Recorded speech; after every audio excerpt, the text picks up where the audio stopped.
Yeah, so I'm Bas Steunebrink. I co-founded Nascence, as he said. It's an AI startup down in the south of Switzerland in Lugano, only half an hour flying from here. And I'm there the chief scientist for AGI, meaning I've always been interested in going back to the original goal of AI, which is to replicate in machines, human level, general purpose intelligence, potentially beyond. And this is still my vision, this is still what I'm always working on. However, I have my own thoughts about that, how to achieve that and how to achieve it in a robustly safe way and reliable way, as the topic is from this workshop. So I have given similar presentations like this before at different conferences, and what I'm going to say is, of course, inspired by the reactions that I got previously. And one of the reactions I got, for example, was that I should change the title of this kind of talk. I was actually last year at a seminar at MIRI in Berkeley, and they quickly suggested me to change the topic to Bas's super pessimistic value learning method. So I don't know if it's pessimistic. I think it's actually very realistic, and I'm pessimistic about those who find this pessimistic.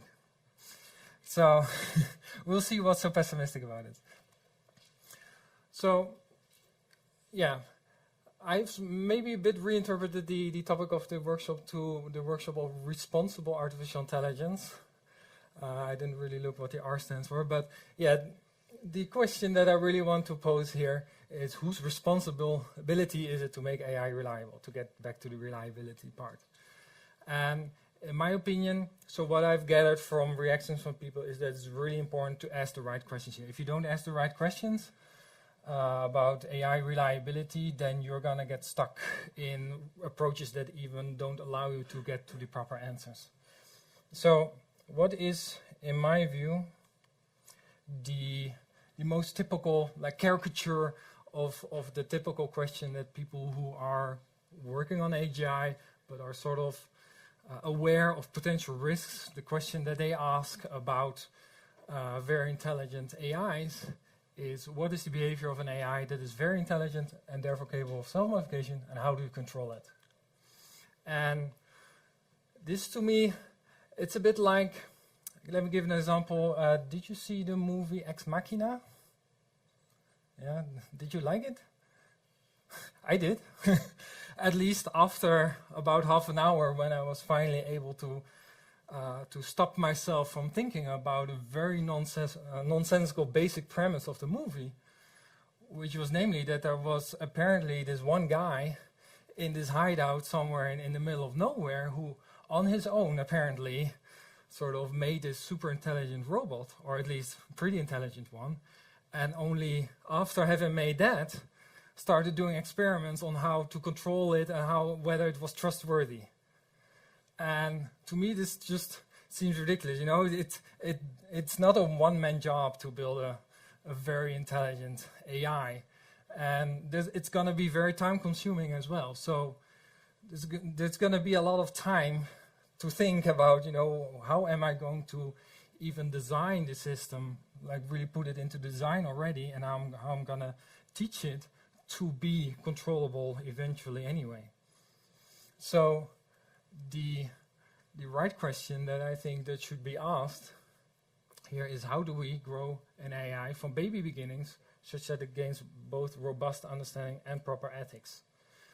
So again, I insist we have to really focus on the process of growth from the AI. Even if we get all the algorithms and infrastructure right, the moment we switch it on, it will be dumb like a baby. I'm not saying babies are dumb, but they're missing some knowledge, So, and this is the job that we have, is to figure out how to grow it properly, such that whatever ethics specifications, maybe vague ones that we come up with, that we want to impose on it, that it understands them and knows at all how to adhere to them. So it's guided a bit by the a variety of of Ashby's law of requisite variety. Is anyone familiar with that law? It basically says a model of a phenomenon needs to be at least as complex as the phenomenon itself. Or like the power of a model increases with its complexity. So from this, I gather that the ability to control a powerful entity increases as the power of the controlling entity increases. However, here there's a bit of a problem, of course, that if an AI can really grow to become significantly more powerful than humans plus all their tools, then the only way to control them is for the AIs to control themselves. So what we really need to get into is not just the after-the-fact scramble for control. No, we really need to bake self-control into the agent. If we have a good one that can become very capable eventually. And so this self-control, I equate that to really adhering to ethical values, whatever they turn out to be for us, since we have not really decided on them yet ourselves. So there's a few implications for with this. So those ethical values, they must be implemented as constraints for the machine. Constraints being states or underspecified states of the space that the machine is not allowed to reach. And we must do three things. One is by initial design of the AI, it must be able to make predictions and test and prune its intended actions given their predicted consequences, must be able to test them against its constraints. What does that mean? My question is, why do you think that ethical values must necessarily be implemented as more specified constraints? For example, if there's, given the complexity of ethical values, there's something that you haven't thought of that you sort of forgot to specify or didn't fully specify, then is there a way for the AI to find out about that thing that you Yes, care about? definitely. So this is one of the major points that I will get to on the next slide. Thanks for presaging it. So I was just first trying to discuss what is a constraint at all. So it is something that the system cannot reach. The system must, by its design, test against it. These constraints must, over time, stabilize as well. And it must have a meta constraint that says that it should protect its ethical values. And in this way, with this setup, as the more understanding the AI has of the consequences of its actions, as its understanding grows, it will become better at predicting potential constraint violations and at steering clear of them. So, contrary to typical concerns about super intelligent systems, such an AI wired up this way would actually become safer and more reliable as its knowledge grows. So, yes. And now we come to Victoria's excellent remark. So there is, I did not assume anywhere here that humans are perfectly wise in specifying these ethical values from the onset. So what I want is that, what I insist is that the knowledge representation, whatever it is of the AI, must be motivation agnostic. So it must really be like a causal model of the world. And whenever we think we forgot to specify some things to it, there's something that you also shouldn't do, we should be able to put that immediately into the system, and it will immediately start testing whatever it has intended so far to do against those new constraints. This means, though, that we do have a deadline, and this is maybe a bit the most unsettling implication here, is that if you want to have the machine control itself according to some set of ethics, at some point you don't want it to be able to rewire the ethics. So you want it, before it becomes too powerful to be controlled directly, you need to make sure that these ethics-related constraints, not the knowledge thereof, but the constraints themselves, that they stabilize over time. Only that way it will keep adhering to them no matter how intelligent it becomes. And Another, but actually in my view the most heavy implication, which is if you have dozed off by now, this is really the most important point of my talk, which I think is highly underappreciated in the AI community, is that the ethical responsibilities of the designers and builders of AI are far outweighed by those of the teachers of AI. So it's really about the people that put the knowledge into the system, that allow it to gather the right knowledge to enable the AI to bridge the gaps from its intended actions to possible constraint violations. Those people are the most essential ones. And I'm quite dismayed sometimes that this realization is not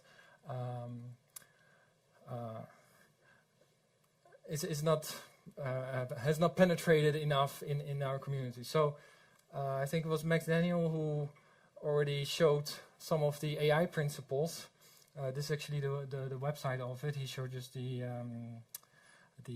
headers of it. So there was a conference in January this year with all of the Western thought leaders in AI, and we discussed there, like, is there a set of principles that the AI community should adhere to, for now voluntarily, and communicate to the outside world that they are doing that. And one of them was on responsibility.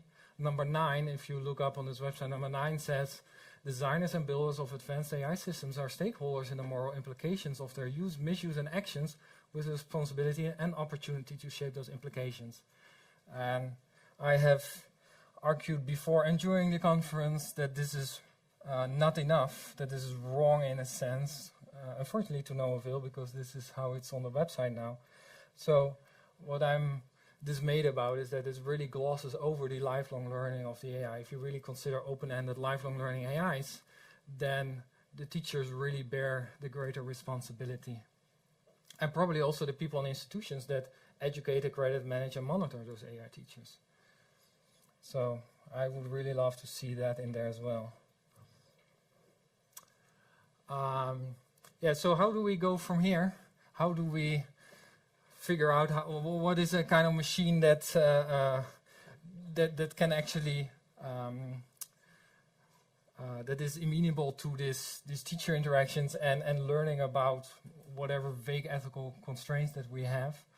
And here I go full pessimism, because I again insist to make it even more difficult. So I not only shift the responsibility to teachers, I also insist that we cannot assume, we have to admit from the onset that we may fail to come up with the perfect utility function from the get-go, that we cannot axiomatize the AI audit environment, and that the AI anyway won't have enough resources to do the optimal thing. So the question that I'm working with every day is, how do we make a machine that still functions, that can still become reliable as certain as possible over time, even if you take all these assumptions from the onset. So let me give you a very quick example of what I think is often wrong with proofs, not with the proofs per se of how an algorithm works, but with the mindset that comes with it as well. So very simple example, Q-learning is guaranteed to converge to some optimum. This has been proven. However, there's always some assumptions, and I'm not talking about assumptions such as, oh, the learning rate should decrease over time, or there should be infinite exploration. No, I'm really talking about assumptions such as that the reward function remains fixed forever, that the environment's dimensionality and dynamics remain fixed, and that time goes to infinity. All these 3 things, like really basic unspoken assumptions underlying Q-learning, they are totally at odds with my pessimistic or realistic assumptions that I was taking. So I'm always quite skeptical of proofs of convergence of anything, because I always keep in mind that whenever you prove something, you will make assumptions about the environment and the agent and its motivations that will be idealized, inaccurate, and incomplete. So with the view towards open-ended, lifelong learning systems, I'm really not looking towards proofs for any assurances.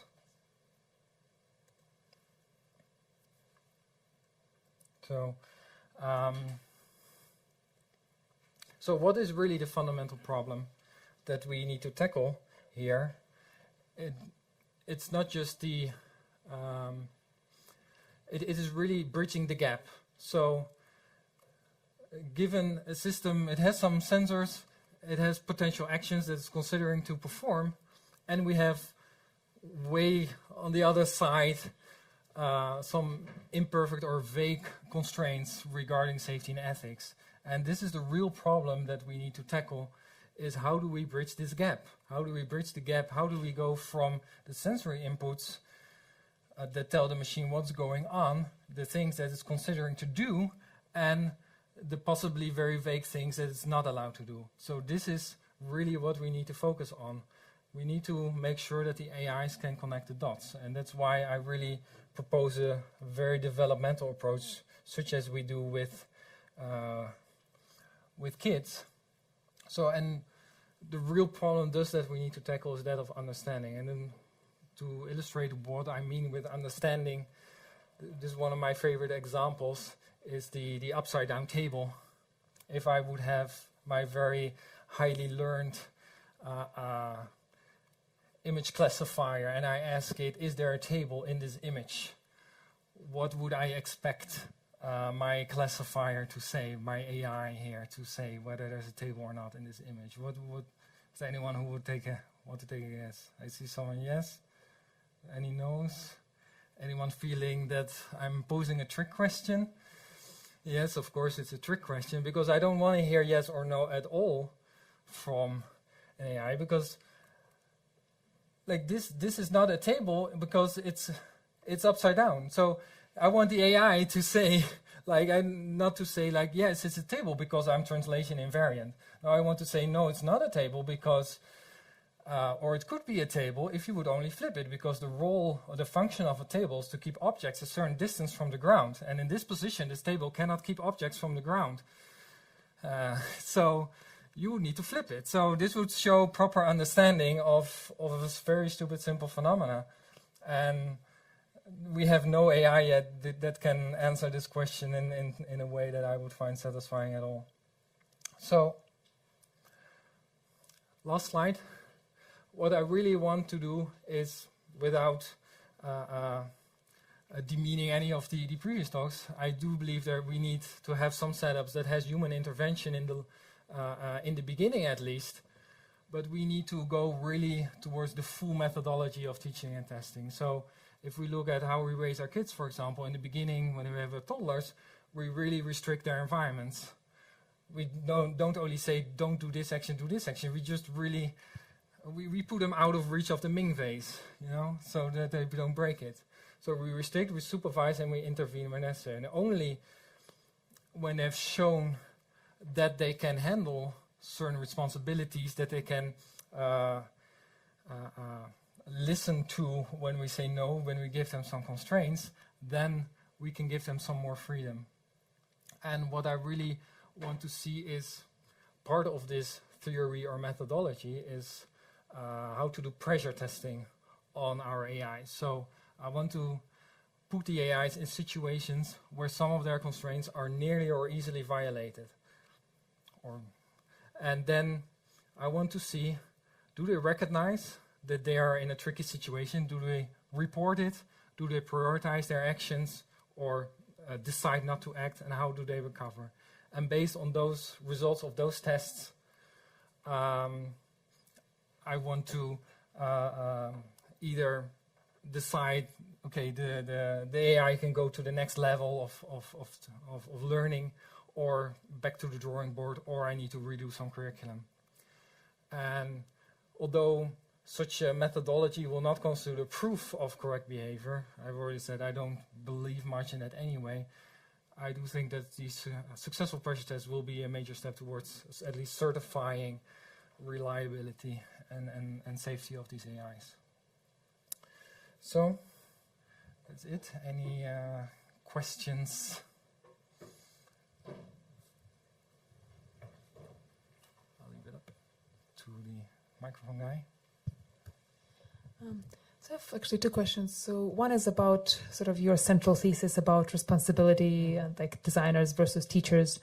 And like, I mean, I'm sure we can all agree that both designers and teachers bear some responsibility, but I think it's a bit controversial to say that teachers bear almost all their responsibility, because when you think about sort of how much influence the designer has over the system, then that also includes like how well the system can learn ethical values in the first place and how robustly can it learn those things. And like, if you build the system badly, then even the most well-intentioned teacher might not be able to like get it to a good place. Yeah, exactly. And if you take a sort of silly present-day example of the chatbot Tay that was released by Microsoft, then then started saying, you know, really terrible racist and sexist things on the internet because like it was copying people, then like, was that responsibility of the designers or the random people on the internet? And at least in that case, I would say it's mostly the responsibility of the designers because they designed it in such a way that like people could teach it bad things. So I think this is really not a clear question. And of course, like, I'm wondering how sort of you just respond to that example and like, sort of how did you arrive at the thought that like the teachers have like vastly more responsibility? Because I would think it's more of a shared responsibility, and like I don't think we should downplay that like just how much influence the designers have over the value alignment process. And like my other question was about maybe I should first answer this one before we all lose the train of thought. I think here, of course, you're completely right. If the system is designed the wrong way, there's no hope. So, of course, there's responsibility on them as well. However, to relate it to the Tay chatbot, I do think that there was no proper testing of this system, how well it would perform in a wide range of circumstances and what it would learn anyway. So I think in this case, I think there was no teaching at all. So they allowed actually the general public, the general trolls, to teach the robot. And here we see that we put the responsibility of teaching actually on the trolls, which we shouldn't have done. So that was also part of one of the points I made. It's not just the teachers. There's also, like school teachers also, they don't live in vacuo there. There's a whole system around it that educates people to become school teachers, and then schools are monitored and accredited as well. So there's a whole infrastructure there, and this was not in place at all for Tay, and that was what went wrong in my opinion. Does that answer your question? Yeah. I agree that it was wrong of them not to kind of the system properly. Oh, there we go. But also, this accreditation is of course important, but ultimately you also want to design the system so that it's more robust to these kind of adversarial inputs and so on. Yeah. And it seems like they have not done this. So I still mostly see that as a design failure. Mm-hmm. There's also there are failures on many fronts. Thanks. That I think clarifies things. Mm-hmm. Another question I had was about sort of proofs versus the sort of empirical guarantees. Because one thing that came to mind when I was listening to your talk is the Nick Bostrom concept of the treacherous turn, where kind of the system keeps sort of at first doing things that seem trustworthy, and you give it more and more power until at a certain point it gets enough power to just start doing other things that are not in line with your interests. Mm-hmm. So I'm wondering, how would you avoid that sort of treacherous turn without having any kind of theoretical foundation or any kind of convergence proofs or anything? I'm not saying that that proofs would enable us to guarantee that the treacherous turn won't happen, but I'm just wondering how you kind of approach the problem from a purely empirical standpoint. Yeah, I think if the treacherousness was there in the machine for a very long time already, I think this is very unrealistic, because it takes a lot of knowledge and skills to be treacherous in the first place. So, if you've interacted with small kids, they try to trick you all the time, but we see through it because it's quite predictable how they're reasoning often. So but this goes back to the deadline that I mentioned. So I see the problem of the treacherousness, and we need to make sure that we have converged on the proper comprehensive set of constraints before it's capable of becoming treacherous. So if we have a lot of uncertainty about the treacherousness, then we need to be really slow in teaching it, basically, because and do a lot of tests on it, because that would be otherwise very dangerous. As I see, following up on the previous question and your answer, the treacherousness, or preventing the treacherousness by empirical means, is kind of like training on the test set. Mm-hmm. Because if you develop 100 different AIs, the first 99 will be, you notice the treacherousness, mm-hmm. The 100th will be smart enough to hide it, and that will be the one that will do the treacherous turn without you noticing it. And mm-hmm. No question. Mm-hmm. Yeah, we can discuss that further in discussion time after this.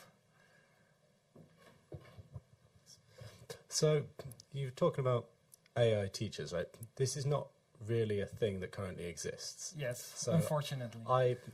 I don't know what such a person would be. I mean, are we talking about Confucius or a primary school teacher, or I have no...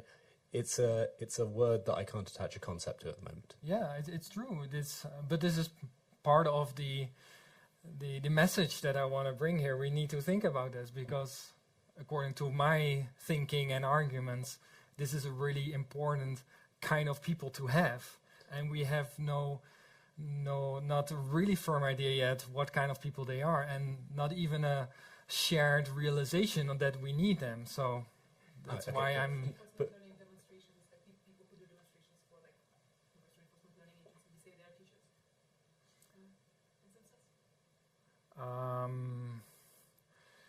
in some sense, I'm not very comfortable saying yes there. I suppose, I mean, you obviously have some conception of what these people should be. Otherwise, you wouldn't be saying they should exist. Could you elaborate on what that is? So now I am maybe a bit biased because I'm actually married to someone with a PhD in developmental psychology. But yeah, so it's a job creation scheme. Yeah, it's a job creation scheme, exactly. Yeah, we need people like that have a proper, trajectory of, given some specification of the kind of ethics that the machine should adhere to and the kind of jobs that it needs to perform before, for example, control some plant in a factory. And then we have our AI. The moment that we switch it on, there's a really large gap to bridge, not just in getting the knowledge in there to perform the job, the positive job that we wanted to do, but also get all the knowledge in there that it needs to not harm humans while it is doing its job. So, yeah, again, in developmental psychology and pedagogics, they have tables of, when, at which age should a kid have acquired what kind of moral reasoning, for example, and when should they start showing signs, and if they are off the table somehow, then means intervention is needed and stuff like that. So we need to figure out such trajectories. Right, but I guess this means the reason this exists is because you can't copy kids. Yeah, you only need to do this once for an hour, and then and then you copy it again to other similar circumstances, and hopefully it manages the distributional shift. I'm not sure. I mean, we have many applications for AIs which may not share lots of skills and knowledge. So we might have many AIs which are continually learning but performing really different jobs. So they started probably learning in different ways. So it's not just copying, I think.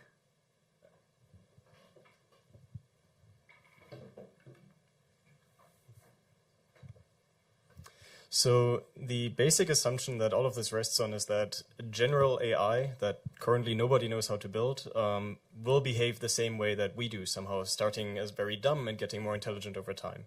Like this might be true for some other reinforcement learning algorithms currently, because we basically the way we train them is gradient descent, they slowly get better. But what makes you believe that a general purpose AI would follow these same steps?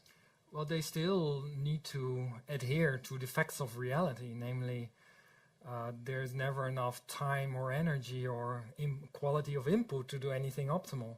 This just doesn't exist in this physical reality. So they will need to manage resources in a way similar that nature figured out for biological agents.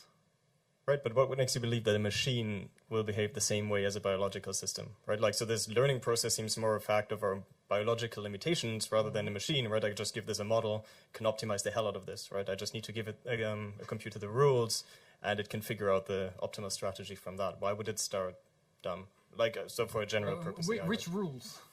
Right, like, it needs to figure them out from the real world. If I'm talking about machines that operate in our physical reality, I need to manage their time and energy and the quality of their inputs. But is the question how much empirical evidence you need and how much you could reason from literature online or? No, just, I mean, I just don't understand why it's necessarily true that an AI, a general AI, will behave the same way we do as biological systems. That's not clear to me at all, and that's the underlying assumption somehow.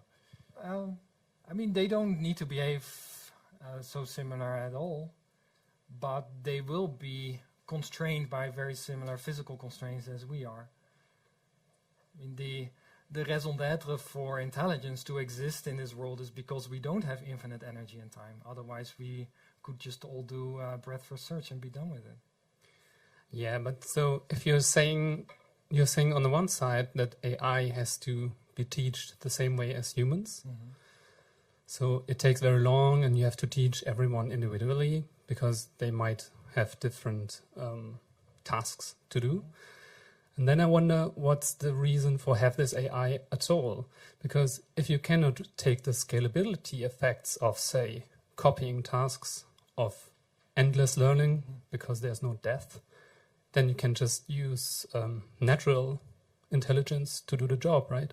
I don't think we are disagreeing here, because I don't really meant to say that there can be no sharing of information or knowledge between these agents. Of course, there will be. But if you have I'm just saying infinite that you learning, cannot copy so one-to-one. if the machine doesn't die, then it makes sense to assume that the learning process might be different at some point.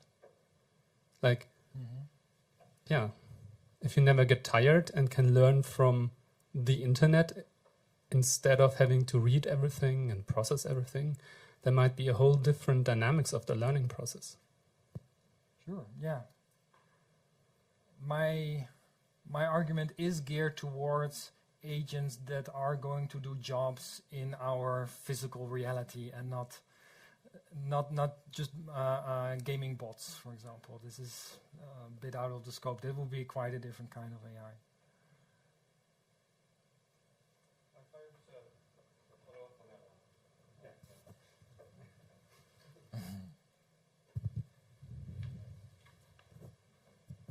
So, like, Felix, what your example brings to mind for me is that children learn by exploring in the world, right? So you can kind of judge the state of their learning by their actions in the world. But for AI, I guess you can imagine a situation where it could do a whole bunch of learning without ever taking any actions, right? So it could learn, like, I think, Casper, maybe this was what you were getting at. It could read the internet and figure out a whole bunch of social patterns and become very skilled in social tactics. And I'm a bit skeptical about that. One is that it's really hard to figure out causality without interaction. So you can learn a lot of statistical patterns, very complex statistical patterns without interaction, as deep learning approaches do right now. But to really go into proper understanding of the causal effects of doing stuff in the world, I think you really need to interact. I'm not sure. That would be like copying this knowledge from another agent, but reading a book, I mean, this is a very different kind of knowledge representation than the agent. I mean, there's an agent that has a controller, it has a certain knowledge representation. It needs to somehow fit this knowledge from the book, map it to its knowledge representation so that it can use it for interaction. I think, of course, if you know a way of how to do that without interacting in the world, without polishing it through seeing how it works in the world, then I would be very happy to know that. But I think you'll find it's extremely hard.